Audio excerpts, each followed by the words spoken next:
Did you watch the interview Kristen Welker had with the Orange Bastard? It was played on NBC, Meet the Press, on Sunday, I believe. I did not, but I've seen enough clips from it now to, to get the gist of what the Orange Bastard was saying. And the conclusion I'm left with is, here we go again. Another 4 years of lies. Well, if he lives that long, lies, distortions, half-truths, innuendo, threats, but primarily it's the lies, because Trump is by nature a cowardly little bastard. He really is. He's just a coward through and through. Let me quote a little bit from this interview on Sunday with Kristen Welker, if you missed it. It was on Meet the Press, and it touched on just about every major policy he has proposed that he's going to initiate during his second term, including new tariffs, inflation, and mass deportations. Right? Like Trump gives a rat's fuck about inflation. Anyway, this was excuse me. This was the first network interview since he, quote, won, end quote, the election against Vice President Harris. And anybody who was listening to it, all of it or part of it, it gives the clearest idea yet how he plans to govern once this filthy bastard takes office. Now, as he did during his first term, and as he threatened when he was campaigning for the second term, he doesn't know the facts. He's an ignorant son of a bitch to begin with, but facts to him are shit that he makes up on the spur of the moment and then becomes firmly rooted in his little tiny brain and becomes reality. So once again, he lied, he made misleading or exaggerating claims, and I want to share with you some of the more significant instances. First, his favorite, because, he operates on a level of scaring the shit out of people. And so many Americans are so willing to go along with being the victims of this bullshit fear. It just, and they're usually ignorant savages. They're white. They don't have very much education. They creep and crawl through their useless fucking lives, wondering when they're going to be billionaires like Trump. If only they had a chance. But the deep state has taken a chance away from them to be millionaires and billionaires, and Donald Trump will fix that. Oh, my God. First of all, crime, border security, and family separation. The Orange Bastard said that crime is rising sharply in the U.S., and he blames it all on migrants. This is nothing you're not familiar with. He said, quote, "Look, our country is a mess. We have the highest crime rate. A lot of that is migrant crime," end quote. First of all, there is no evidence. It doesn't exist of a migrant-driven crime wave in the U.S. And crime, broadly speaking, is down since the fuckwad left office. It's down. That's according to the most recently available data. But Trump doesn't look at data. Trump doesn't look at facts. Trump doesn't look at other people's opinions. He operates out of that little chicken coop in his brain. Violent crime was down about 5% from 2022 to 2023. Property crime took a similar drop, the FBI reported in September. The most serious crimes, murder, non-negligent manslaughter, dropped by 12%, which made it the largest single-year decline in 20 years. And speaking about immigrants coming into the country, Trump also claimed there were 13,099 murderers released into our country over the last 3 years, end quote, which is utter, absolute bullshit. Now, Welker did point this out during the interview. There are more than 13,000 non-citizens convicted of homicide in the U.S. or abroad who aren't in immigration detention centers, but they have come to the U.S. over the last 40 years. Not 3, 40. And during that 40, we had George W. Bush as president. We had Barack Obama as president. We had Donald Trump as president. And we had Joe Biden as president. And we also had an inadequate border security policy. But according to the brilliant Donald Jesus Christ Trump God, all these murderers entered the United States in the past 3 years. Now, the individuals that, these 13,000 people are included in Immigration and Custom Enforcement's, that's ICE's so-called non-detained docket, which means that ICE is aware of the immigrants and there are pending immigration cases about them, but they're not in detention centers because they are not prioritized for detention. They're serving time, a lot of them behind bars for their crimes, but ICE can't find them. But this is cluttering up Trump's filthy little mouth and his little tiny reptile brain with facts. And Trump can't stand facts. Facts are what he spews out of his mouth in any given moment. So, 13,000 people over the past 40 years have been convicted of murder. Not in this country, for Christ's sake, but in various other countries we discovered, or the government discovered after checking these people out. 40 years. 40. Oh, Jesus Christ. Oh, Trump also repeated his bullshit lie that gangs have taken over an apartment building in Aurora, Colorado. He said this Sunday. Quote, "We're getting the worst gang probably with MS-13, and the Venezuelan gangs are the worst in the world. They're vicious, violent people. And you've seen what they've done in Colorado and other places. They're taking over. They're literally taking over apartment complexes and doing it with impunity. They don't care." End quote.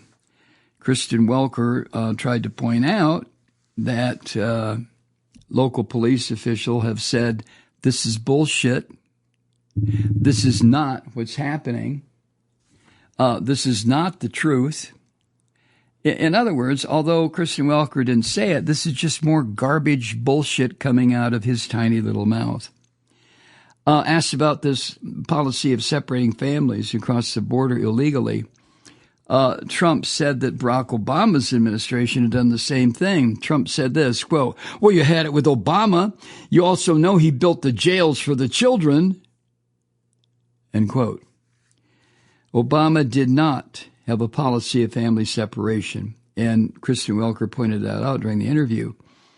And also, NBC News already fact-checked this way back in 2018. But anyway, the detention centers that the United States built during Obama's administration, which were later used by Trump during his so-called zero-tolerance family separation policy, those detention centers were due to a massive surge of unaccompanied minors who crossed the border without their parents during his administration, during Obama's administration. No, I'm sorry, during Trump's administration. Trump also said that migrant crossings at the southern border had all but stopped after he threatened the presidents of Canada and Mexico with new tariffs in a post-election phone call. All of a sudden, they all stopped, right? This is what the orange bastard said, quote, "Within 10 minutes after that phone call, we noticed that the people coming across the border, the southern border, having to do with Mexico, there was at a trickle, just a trickle. In fact, I called the border. See, unlike my opponent, I do call the border a lot. And I said, how's the border looking today? And they said, there's nobody here. They couldn't believe it. The military stopped these vast groups of people. We call them caravans, but they had caravans of people, and they largely stopped them." What the fuck? Yeah. This is such bullshit. The southern border crossings have been a trickle since the summer. Biden invited or limited, I should say, asylum for people who cross the border without authorization. And there is zero evidence. That means facts. A word that Trump doesn't understand. Zero evidence that border conditions have changed in the last 2 weeks. Since Trump had his threatening phone calls with the Mexican and the Canadian presidents, right? Or leaders. No new data has been made available since Trump made his tariff threat. Now, according to the Associated Press, about 46,000 people crossed the border in November. That is according to U.S. Customs and Border Protection official. That figure is a new low for the Biden administration and reflects a month-long trend, according to NBC, of low crossings in the South. So, once again, not only is Trump a sick fucker, an insane bastard, a lying son of a bitch who makes stuff up because he can, he spews it out there, and it infects people who happen to be listening. Right before the break, I was talking about how he always is accusing these huge, huge armies, caravans. They're coming. How many times did this son of a bitch say that?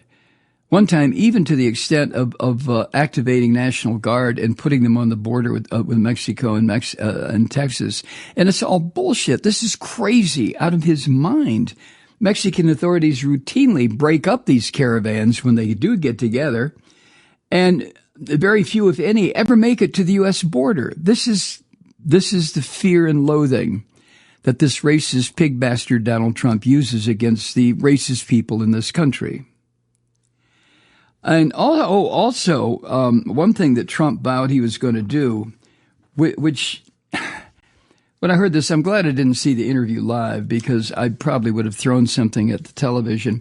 He says he's going to end, because he's the dictator now, he's going to end the guarantee of citizenship in the 14th Amendment to people born in this country.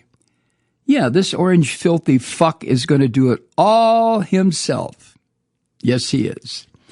Trump said, quote, "We're going to end that because it's ridiculous. We're the only country that has it, which is also bullshit. There are at least 30 other countries who recognize so-called birthright citizenship. But Trump is such a dumb fucker. I mean, he is so stupid. I mean, this is a man, think for a moment. You're going to be interviewed on NBC. First time you sat down with the fake news media since you were made dictator of America. And by God, there's going to be millions of people watching. So what do? You get on there and your blatant ignorance. And you say shit like, we're the only country that has birthright, Oh, this son of a bitch.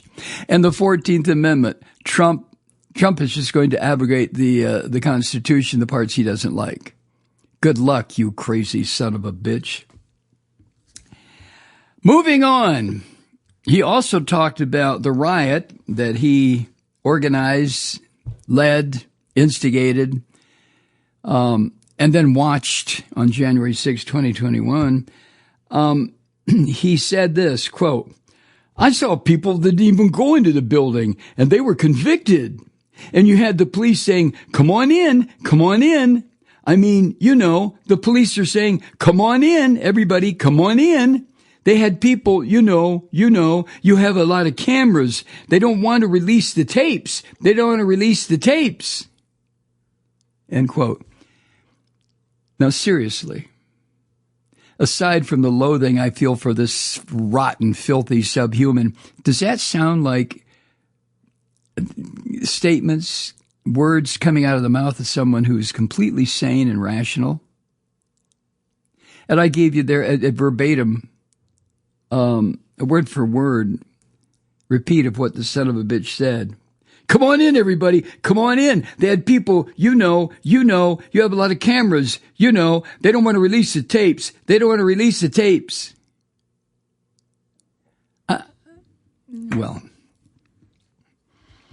Now, no police officers encouraged rioters to enter the Capitol on that awful day. And last year, if you remember, House Speaker Mike Johnson vowed to make more than 40,000 hours of security footage available to the public. I don't know if you followed up, but wasn't there some other asshole who did that? Yeah, McCarthy. Kevin McCarthy, didn't he release oceans of videotape from all kinds of cameras inside the Capitol? It's true that some of these January 6 protesters or insurgents, traitors, didn't enter the Capitol and they were convicted. But that was because they committed serious crimes outside the Capitol, like beating on a police officer. Trump also, in his madness, he said that the House Select Committee that investigated all this bullshit had, quote, deleted and destroyed a whole year and a half of testimony. So the Unselect Committee went through a year and a half of testimony that deleted and destroyed all evidence of that they found. Jesus. All evidence of that they found. I mean, you try to do this. You try to read verbatim what this rancid son of a bitch says. I don't care when it is. During the campaign, when he was president last time, now, during an interview at NBC, whatever. I mean, it's just fucking gibberish. It's crazy talk. Hi, Truth Seekers. Mike Malloy here. You know, the Progressive Voices Network brings you commercial-free commentary from today's leading progressive radio hosts and pundits, like me, Mike Malloy, 24 hours a day. I'm not your typical old guy from the 80s or the 90s talk radio host, and Progressive Voices is not your typical talk radio network. It's a listener-supported nonprofit with no corporate control whatsoever over our broadcast. So hosts like me, Mike Malloy, are free to rant and scream and carry on about whatever we like. We're often controversial, but we're never boring. Weeknights, 9 p.m. in the East, 6 p.m. in the West on the Progressive Voices Network. Always progressive, always on. I'm Mike Malloy. Keep it lit.